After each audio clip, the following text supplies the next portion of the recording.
what happens during a Rolfing session? First of all, I'll sit with my client and we'll go in quite a lot of detail through their intake form so that I can be clear what goals they have and what they would expect from their Rolfing journey. I'll then do a visual assessment with my client. Usually I'd make little brief drawn notes, but I can also use a digital photography system which I have, which gives more precise readings for those who are really interested in before and after comparisons. I might also watch you doing simple movements like walking or standing, and we can start to see any unconscious movement habits you might have which aren't helpful to your whole structure.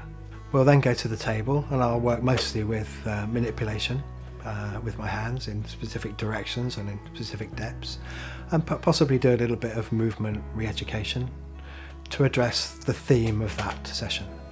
After the session, which is usually about an hour, I'll generally give some simple homework ideas which will help you embody the work we've done in the session and hopefully start to work on some of the unconscious habits that you might have which aren't helping. In the following treatments, we'll always begin by reviewing what's happened in the intervening week to see if you've had any breakthroughs or any insights or any problems, and then we'll do some work and address the next theme. I'm often asked how many sessions will it take. Whilst I do see people for individual sessions just to fix a specific problem, the classic Rolfing series is 10 sessions, 10 1-hour sessions usually. And during that time we'll go through the body in a specific sequence, surface to deep.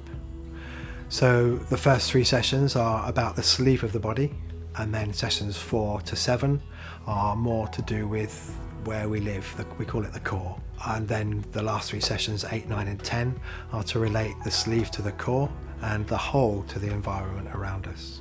So for instance, in the first session we'll look at breathing. Breathing is the most repetitive thing we do and has a big effect on the body, and it's surprising how many people are breathing in a way that isn't good for their structure. In the second session we'll look at the feet and legs and how you relate to the ground.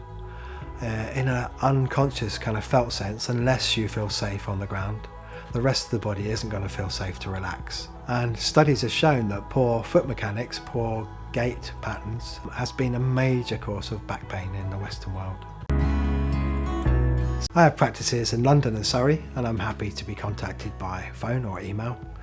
I also have an online booking system, so it's easy for people to find a time and a place to suit their schedule.